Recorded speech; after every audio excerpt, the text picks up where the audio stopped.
Okay, so the dehydrator's done, and we have successfully dried our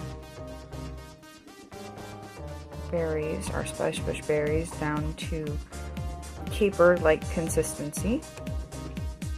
So now we're going to take those and put them in the food processor and get them blended up into a fine powder. I cannot even begin to explain how absolutely wonderful this smells. Got it all blended up. Now we're going to transfer it to a bowl and start making some icing with it. So we've got our spicebush powder here, and we've got our other ingredients we're going to do for the icing for our cookies. So we are going to kind of eyeball it. We're going to start with the cream cheese. We're probably going to use the full tub of cream cheese because I want this to be kind of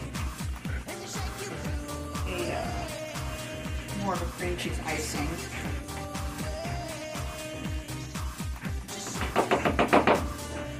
Cheese products are paired pretty good with spicebush. They're used in a lot of Indian dishes. A lot of times you can use them just like you would allspice. You can use them in baked goods too, which is what I'm doing today. So we're kind of going for like a savory sweet mix. So I've got the cream cheese in here. I'm going to give it just a tad bit of a stir.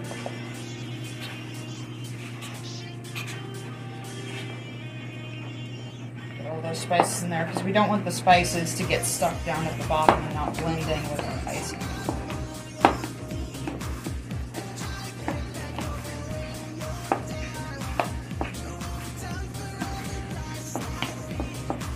Yes, it would be easier to use a electric mixer, but I find that the spoon is a little bit more accurate. You don't miss as much in the corners when you just use your muscles. Okay, I've folded all that in. Now we're going to take some powdered sugar.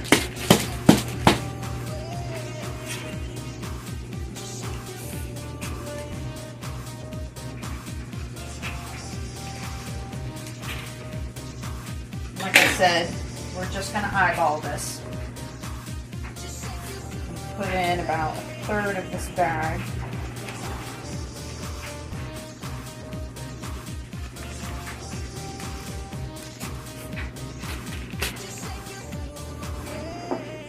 Then mix it in. We may or may not use the butter. I like adding a little bit of salted butter to my icing, even if it's a cream cheese icing, just because it gives it a little bit more flavor. That and the cream cheese doesn't set as well as butter peeking out anywhere. I want it to be thoroughly mixed.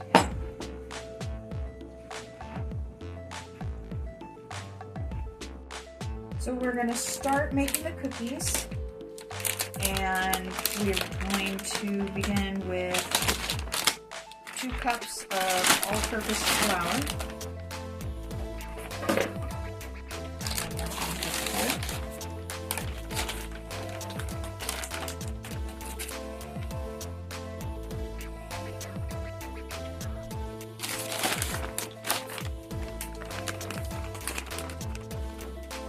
Now we're going to add a half a teaspoon of salt.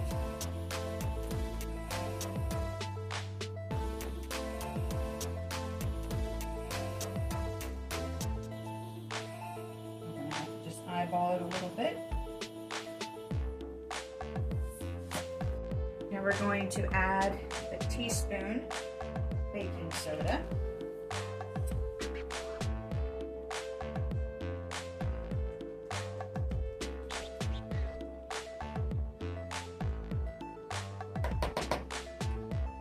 Now I'm going to take these dry ingredients and I'm going to just sift them up together with a fork.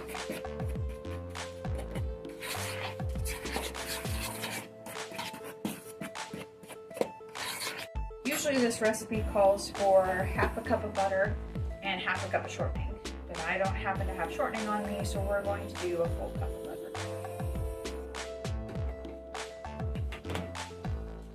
This is going to be done in a separate bowl than the dry ingredients.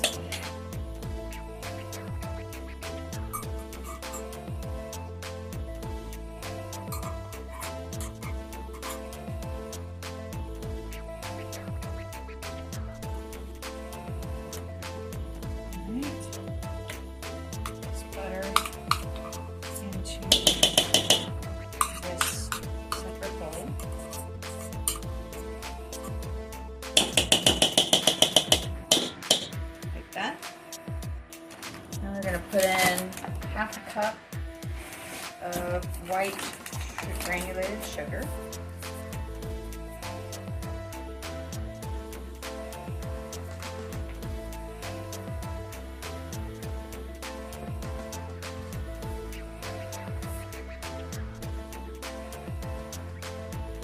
Do 3/4 cup of brown sugar, which, as you can tell, has gotten a little bit stiff, so we're gonna knead that a little bit, just so it's a little easier to pour.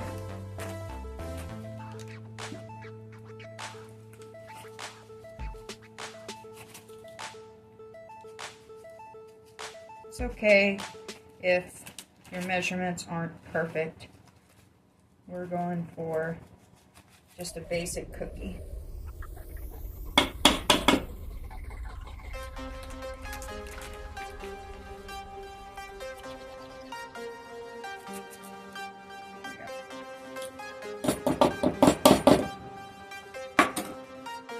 Now we're going to put in a teaspoon of vanilla extract. I always like mine to be slightly overrunning before I stop. I like my vanilla, and there's no such thing, well, there is such thing as too much vanilla extract, but it's okay to have a little extra. Okay, now that we've got that mixed, we're going to add 2 eggs. The recipe usually calls for 1 egg, but like I've said before, I like my stuff a little bit. So we're going to put it here.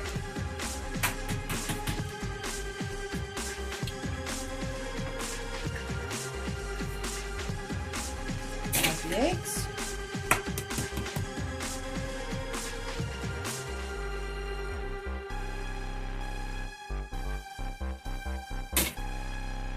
Add the wet ingredients.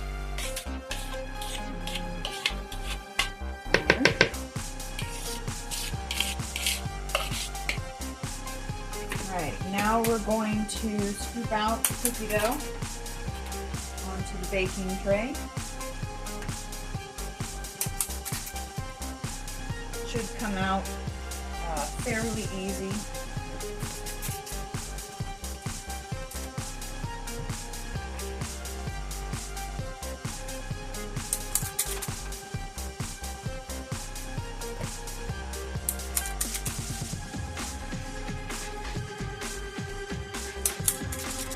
Now we're going to take these, put them in our oven,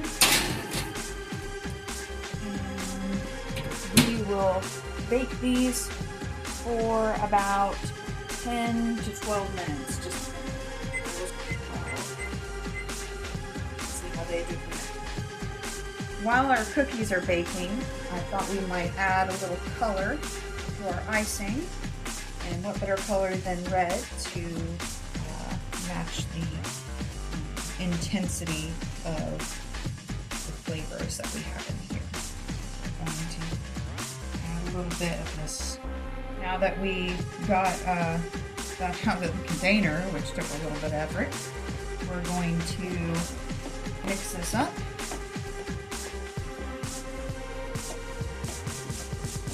And it should come out to be probably a nice light red.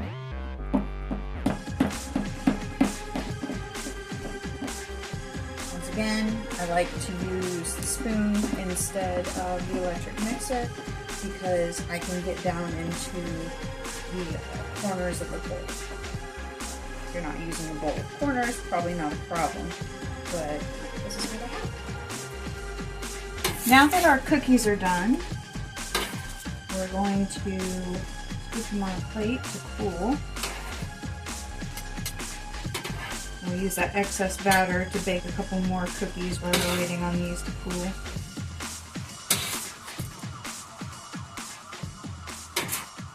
Alright, now we are going to ice the cookies now that they are cooled off.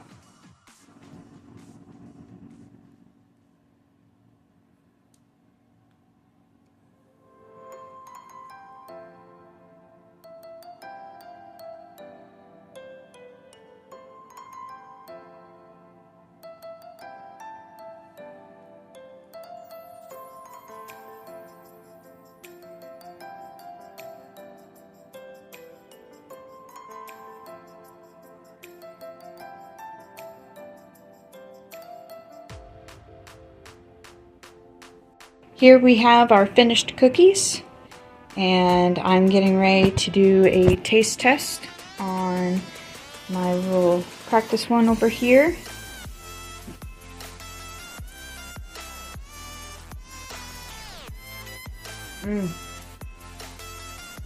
That's a good cookie. You can taste the spicebush berries inside the icing. Gives it just a little kick. Very good. Alrighty, that's it for today. You guys have a good evening.